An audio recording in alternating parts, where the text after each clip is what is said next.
बिस्मिल्लाहिर्रहमानिर्रहीम। मैं हूं ताहिर ढिंडसा और आप देख रहे हैं SD TV। यूक्रेन वॉर के बाद लगने वाली सैंक्शंस ने जहां रूस को तो मुतासर किया है, वहां आलमी मईशत को भी मुतासर किया है। और पाकिस्तान जैसे मुल्क जिन्होंने एनर्जी ख़रीदनी होती है और रूस से भी उनके कुछ न कुछ हैं, इस सैंक्शंस का उन पे क्या असर पड़ता है, और स्पेशली जबकि न्यू पॉलिटिकल ऑप्शंस भी अवेलेबल हों आगे चलने के लिए। इसके अलावा पाकिस्तान के अपने कुछ अंदरूनी हालात, स्पेशली पाकिस्तान की commitment with the IMF fund, और उसके नतीजे में जो फिजिकल फ्रेमवर्क है प्राइसेस एनर्जी पे बेस्ड, वो डायरेक्टली इफेक्ट हो रहा है इससे। इस पर हम बात करेंगे। एज यूजुअल हमारे साथ मौजूद हैं डॉक्टर आबिद क्यूम सुलेरी। डॉक्टर साहब, व्हाट यू से इन रिस्पॉन्स? ये दो तीन बातें मैंने की हैं, आगे फिर आपसे देखिए बात करें। ताहिर, पाबंदियाँ एक तरफा नहीं रहीं। जो लेटेस्ट डेवलपमेंट है वो ये हुई कि रशिया पे जो पाबंदियाँ लग गई वो कुछ जंग से पहले से कुछ चीज़ों की तैयारी की जा रही थी। जब ये 24 फरवरी को जब बकौल रशिया के जो उसने एक स्पेशल मिलिट्री ऑपरेशन का नाम दिया वो हुआ, तो उसके साथ साथ सैंक्शंस आना शुरू हो गई। फिर हमने देखा कि बहुत से बड़े बड़े ब्रांड्स जो थे उन्होंने रशिया में अपने ऑपरेशन जो हैं वो बंद कर दिए। स्विफ्ट जो है अभी तक पूरी तरह से पाबंदियाँ उस तरह से तो नहीं लगी, जो इंटरनेशनल मूवमेंट ऑफ करेंसी है थ्रू बैंक्स, लेकिन काफ़ी हद तक वो इफेक्टिव हो गई। अगर हम देखें तो एनर्जी पे भी अमेरिका ने कहा कि वो उसको जो रशिया से एनर्जी की इंपोर्ट है उसको फ़ौरन बंद कर रहे होंगे। यूके ने कहा कि साल के एंड तक कर सकेंगे। यूरोप के अक्सर ममालिक इंक्लूडिंग जर्मनी का ख्याल है कि उनको मज़ीद टाइम लगेगा, वो एनर्जी की जो ट्रेड है वो नहीं रोक सकेंगे।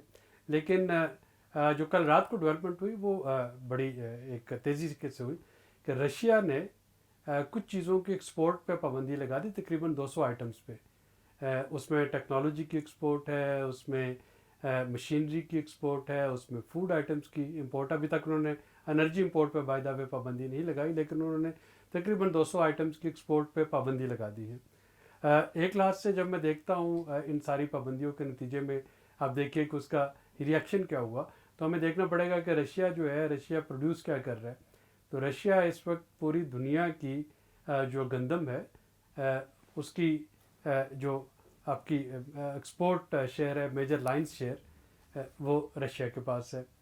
ऑयल और गैस अगर हम उसको देखते हैं तो वहाँ पे रशिया आपको नज़र आता है। निकल एक धात होती है, वहाँ पे देखें तो वो आपको रशिया नज़र आता है।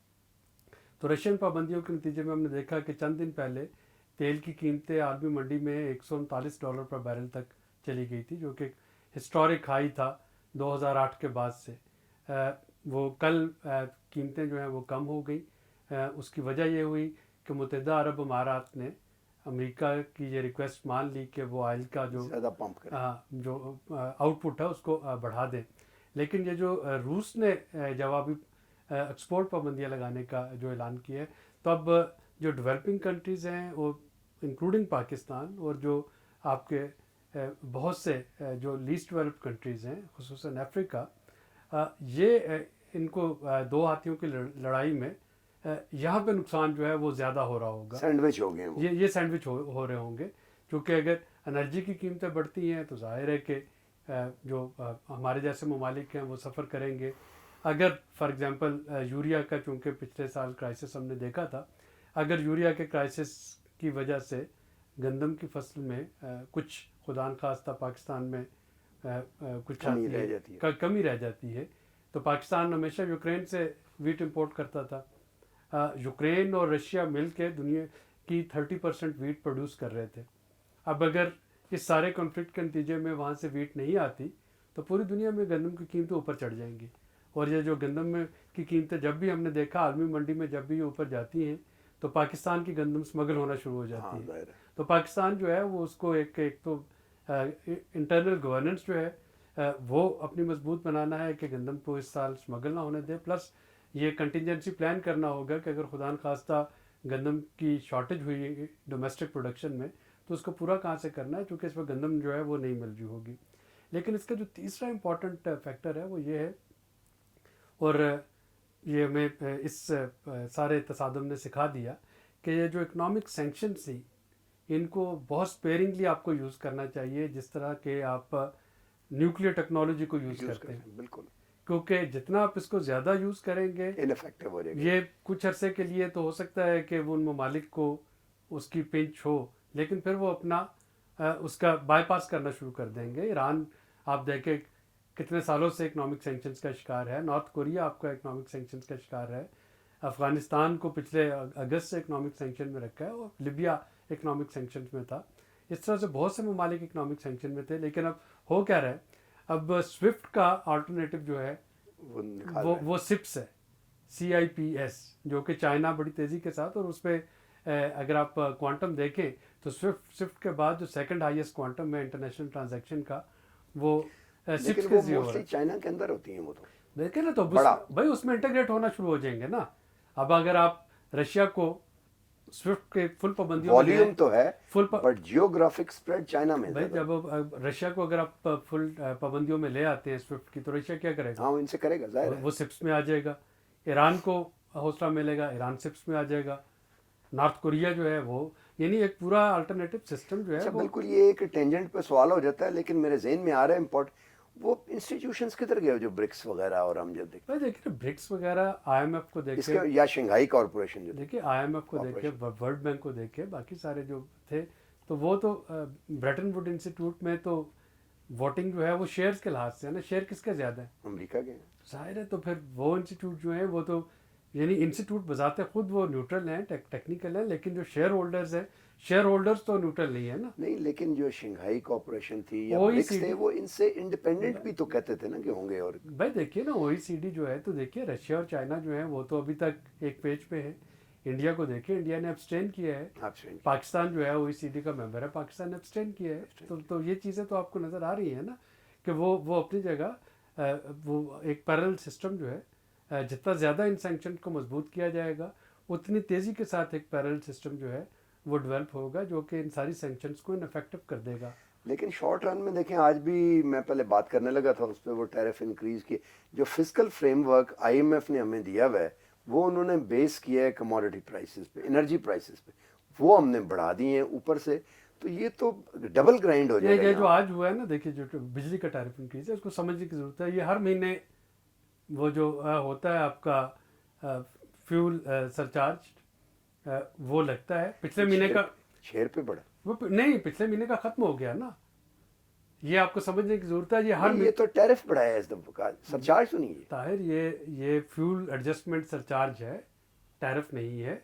अच्छा, फिर मैंने जहाँ से नहीं, पढ़ा इसको टैरिफ लिखा हुआ मीडिया में टैरिफ रिपोर्ट किया जाता है। अच्छा, गलत ये फ्यूल एडजस्टमेंट सरचार्ज है जो कि हर महीने नेपरा कैलकुलेट करके बताता है। अच्छा, पता नहीं, ये मैं उस पर्टिकुलर महीने के लिए आता है, लगता है और खत्म हो जाता है। मैंने एक बड़े अखबार में जिसका फाइनेंशियल इंग्रेस है बहुत, उसमें लफ्ज टैरिफ देखा, वो लिखा होगा, बट इट्स फ्यूल एडजस्टमेंट। अच्छा, इट्स नॉट टैरिफ, इट्स तो ठीक है। तो और उस पर 5 रुपये जो प्राइम मिनिस्टर का पैकेज है, 5 रुपये का उस पर इम्पैक्ट भी आएगा। तो यानी अगर वो 5 रुपये 95 पैसे बढ़ा है तो 5 रुपये वज़ीर आज़म के पैकेज में एडजस्ट होकर वो 0.95 का, लेकिन ये हर महीने लगता है और हर महीने ख़त्म हो जाता है। तो ये नहीं होता कि जो जनवरी या फरवरी का जो था फ्यूल एडजस्टमेंट सरचार्ज, जनवरी वाला वो भी बरकरार है और ऊपर पे फरवरी का भी आ गया, उस तरीके से नहीं होता है। उस तरीके नहीं, टैरिफ तो खतरनाक, क्यों टैरिफ तो बेस लाइन है, हाँ, उस नहीं, पर नहीं, कैलकुलेट होता है सारा वो इट्स नॉट बेस्ड ऑन पूरा। चलें फिर तो ठीक है। तो कैसे हम ये इसको हैंडल करेंगे, क्योंकि रशिया से अब हमने कहा है कि उन्होंने कहा जी वो अब गैस जो नॉर्थ स्ट्रीम थी वो भी बननी है, अभी फिर कल परसों था, और जो हम एनर्जी जो है उनसे वो खरीदेंगे रशिया से। ताहिर मेरा नहीं ख्याल कि कन्फ्लिक्ट के दौरान में एनर्जी उनसे ख़रीद सकते हैं, उस पर पाकिस्तान के अपने अंदर सैंक्शन लगना शुरू हो जाएंगी। बहुत सी ऐसी चीज़ बातें आ जाएंगी कि पाकिस्तान शायद उस तरीके से एनर्जी डायरेक्टली चाहे भी तो इंपोर्ट नहीं कर सकता इस वक्त, या अगर रशिया चाहे भी तो हमें एनर्जी नहीं भेज पाएगा इस सारे कॉन्फ्लिक्ट के दौरान। अभी तो हमें यही देखना है कि जाहिर है कि UAE ने अपना ऑयल प्रोडक्शन बढ़ा दी, सऊदी अरेबिया ने अभी तक उसका रिस्पॉन्ड नहीं किया, बट होपफुली इस वक्त जो आपको बताऊं, जो पॉलिटिक्स में एक इशू आएगा, अगर सऊदी अरेबिया प्रोडक्शन नहीं बढ़ाता तो ईरान जो है वो बढ़ा, ईरान पे थोड़ी सी पाबंदियां लूज कर दी जाएंगी कि ईरान बढ़ा दे। यानी अमेरिका अगर वेनेजुएला के साथ बात कर सकता है कि वो अपनी प्रोडक्शन बढ़ा दे, तो आपका क्या ख्याल है कि वो ईरान के साथ तो रिलीफ है ना, हाँ, निकोलस मैडोरा है लेकिन वेनेजुएला के साथ अगर आप अमेरिका की हिस्टोरिक देखें तो राइवलरी तो अच्छा, आप समझते हैं दूसरी, अभी इंटरनेशनल की थोड़ी सी बात करते हैं, आप समझते हैं कि जो चेंजिंग लैंडस्केप है ये अमेरिका के हाथ से कुछ ना कुछ निकल रहा है तेजी से? देखिए, इस पे 3 चीज़ें बड़ी क्लियर आपको नज़र आ रही हैं। एक तो दुनिया मल्टीपोलर हो गई, इसका सबसे बड़ा जो विनर है वो मेरे ख्याल में EU और नाटो, यूरोप और नाटो है।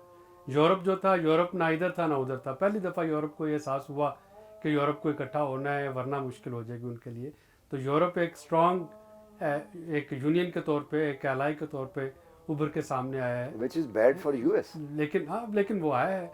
नाटो जो थी, नाटो से बहुत से यूरोपियन ममालिक अलहदगी इख्तियार करना चाह रहे थे। नाटो दोबारा से मजबूत हुआ है फॉर सम टाइम। रशिया जो है, रशिया एक बहरहाल उसने अपने आप को एक पावर के तौर पे मनवाया। आप उसको ज़िद्दी बच्चा कहें, कुछ भी कहें, लेकिन आप देखें कि यूक्रेन की तमाम तर पुलिस के बावजूद अभी तक यूरोप जो है उसने फ्लाई जोन है यूक्रेन, वो डिक्लेयर नहीं किया है, कर भी नहीं सकते, क्योंकि they don't want to hit any Russian plane directly, वरना दुनिया जो है वो आ जाएगी, एक एटॉमिक वॉर पे आ जाएगी।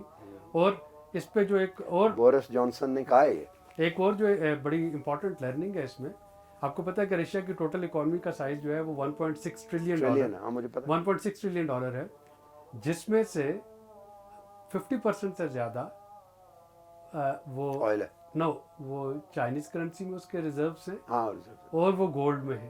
गोल्ड में अभी भी 630 बिलियन डॉलर के रिजर्व्स उसके जो हैं वो डॉलर्स में और यूरोज में पड़े हुए हैं। लेकिन बाकी की उसमें देखिए, उसकी प्लानिंग देखिए कि उसने ऑलरेडी अपने रिजर्व्स गोल्ड जो थे वो RMB में और गोल्ड में पार्क करने शुरू कर दिए। फिर मुझे टेंजेंट पे एक सवाल आया, मैं जस्ट आस्किंग यू, वो कहते हैं कि ये करने से पहले इकोनॉमिक, ये जो ओलिगार्क्स थे सारे, और उन्होंने सिमुलेशन की है और अपने जो है वो स्कैटर किए हैं सारे। किए होंगे डेफिनेटली, जब आप इस तरह के किधर, मतलब मैं ढूंढता रहा हूँ, मुझे नहीं समझ आई कि ये चाइनीज में ये, इसके अलावा और सिमुलेशन स्विफ्ट जो हमें नहीं पता। देखिए, ऑफशोर कंपनीज का कॉन्सेप्ट क्या है? नहीं, लेकिन उनको तो पता होगा, किसको?